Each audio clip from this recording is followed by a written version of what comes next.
في موسم صعب ومع ضغوط جماهيرية بتطالب بصفقات تصنع الفارق، بيظهر اسم جديد للمرة التانية، المهاجم المغربي كريم بركاوي. اسم مش جديد على جمهور الزمالك، لكن المرة دي اللاعب بنسبة كبيرة جدا هيكون هو مهاجم الزمالك الموسم اللي جاي. هل هو المهاجم اللي الزمالك كان بيدور عليه؟ هل أرقامه فعلا تضمن نجاحه؟ وإيه اللي ممكن يقدمه للفريق في الموسم اللي جاي؟ هنتكلم عن كل حاجة بالتفصيل، بس قبل ما نبدأ كلام ما تنساش تعمل لايك للفيديو ده عشان يوصل لأكبر عدد من الزملكاوية، واشترك في القناة. عاوزين نوصل 10,000 مشترك إن شاء الله في أقرب وقت. قبل ما أقولك الصفقة دي كويسة ولا لأ، محتاج أقولك رأيي عن اللاعب ده بعيدا عن فنياته. صلي بقى على النبي كده وركز معايا. كريم بركاوي بعد ما هرب من تنفيذ اتفاقه مع الزمالك الموسم اللي فات بحجة إن والده تعبان، وطلع الكلام ده مجرد ستار عشان يخلع بيه، كريم بركاوي بيرجع تاني النهارده وبيعرض نفسه على الزمالك ومسؤولين الزمالك كأن مفيش أي حاجة حصلت، بعد ما فريقه الرائد السعودي هبط للدرجة التانية. لو هنتكلم بصراحة فاللاعب ده حتى لو بقى نجم النجوم في الدوري السعودي، أنا شخصيا مش عايزه في الزمالك، مش علشان هو لاعب ضعيف أو غير مناسب مثلا، لا هو لاعب كويس جدا بالمناسبة، بس شخصيته فيها مشاكل كبيرة جدا. في فرق كبير بإنك تراوغ مدافع في الملعب وإنك تراوغ نادي بإدارة بجمهور بره الملعب. في فرق بين المهارة وقلة الأمانة. الزمالك حاليا في وقت حساس بيعدي بأزمات كتيرة ومش ناقص لعيبة مزاجنجية أو لعيبة بتختفي وقت الأزمات. كريم بركاوي ممكن تصحى الصبح تلاقيه ساب الفريق عادي جدا قبل ماتش مهم بمجرد وصول عرض فيه فلوس زيادة من غير حتى ما يقول لكم السلام عليكم. وده مش كلام من فراغ، ده حصل قبل كده، واللي يعملها مرة يعملها 1000 مرة. أهو لما كان محتاج يلاقي نادي افتكر الزمالك. طب ما الزمالك كان فتح له بابه قبل كده، جرى وسابنا ليه في وقت كنا محتاجين أي لعيب كواليتي فيه؟ فلو سمحتوا مش كل لاعب يعرض نفسه نوافق.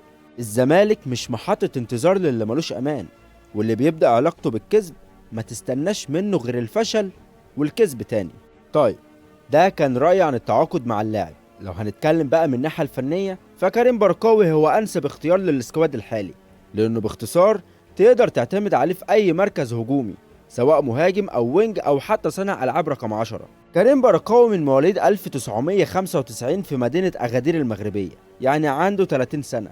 بدأ مشواره مع نادي حسنية أغادير، سنة ورا التانية أثبت نفسه كلاعب أساسي في الفريق، وبدأ ياخد شهرة داخل الدوري المغربي.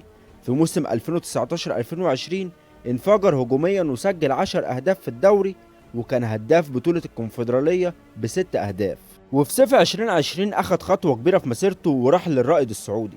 ناس كتير شافتها مغامرة، لكن بركاوي رد بالأرقام في الملعب. في أول موسم ليه سجل 17 هدف في كل البطولات، وكان هداف الفريق وقتها، واستمر بنفس المستوى تقريبا في المواسم اللي بعد كده. وحاليا هو الهداف التاريخي للرائد السعودي ب59 هدف في 119 مباراة، بمعدل هدف كل 100 دقيقة تقريبا، وده رقم كويس جدا بالمناسبة. الموسم ده بقى لعب 18 مباراة سجل خلالهم 9 أهداف، وده رقم كويس جدا برضه. وما تنساش اننا بنتكلم عن لاعب بيلعب في فريق بيحتل المركز الأخير في الدوري السعودي. كريم البركاوي مش مهاجم محطة ولا راس حربة تقليدي، هو جناح هجومي بيلعب يمين أو شمال وبيحب جدا يدخل للعمق، عنده سرعة كويسة، بيسدد من خارج المنطقة وبيعرف يخلص بشكل ممتاز، يعني ما بيضيعش كتير. لو جاله 10 انفرادات مثلا هو هيسجل منهم على الأقل 8 أهداف.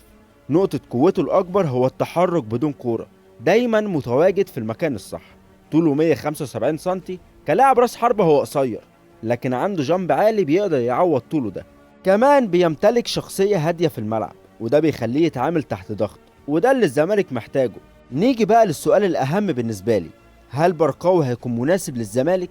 بص، الزمالك حاليا بيعاني هجوميا بشكل كبير جدا، التهديف مش منتظم وفرص كتير بتضيع، ومفيش مهاجم تقدر تعتمد عليه غير ناصر منسي، وناصر مش هو المهاجم اللي هيقدر يعمل كل الأنماط اللي المدرب هيطلبها منه. لو البركاوي انضم فعلا هيدخل في منافسة قوية جدا مع اللعيبة اللي موجودين، لكن بنسبة كبيرة هيكون عنصر مهم جدا وعنصر أساسي في الفريق، خصوصا بقى لو لعب كجناح هجومي أو مهاجم وهمي. هيبقى فيه تفاهم كبير بينه وبين صناع اللعب اللي في الزمالك، خصوصا في وجود عبد الله وأحمد حمدي وناصر ماهر، لأن زي ما قلت لك بركاوي بيتحرك كتير جدا من غير كورة. وجوده هيدي حلول متنوعة للمدرب سواء وظفه مهاجم أو جناح أو صانع لعب. بكل صراحة الزمالك محتاج لاعب عنده جاهزية بدنية، تسجيلية وتحرك ذكي، وبركاوي بيمتلك ده. لكن لازم يتم توظيفه صح، ولازم يكون عنده الرغبة في إثبات نفسه. كريم بركاوي صفقة ممكن تكون ضربة معلم، لكن زيه زي أي لاعب هيتحكم عليه في الملعب مش بالاسم. الزمالك محتاج حد يغير شكل الخط الأمامي، وبركاوي عنده الفرصة إنه يكون النجم الجديد في نادي الزمالك. ودي كانت كل حاجة تخص اللاعب المغربي كريم بركاوي، الصفقة الجديدة لنادي الزمالك. كان معاكم هادي هشام، مع السلامة.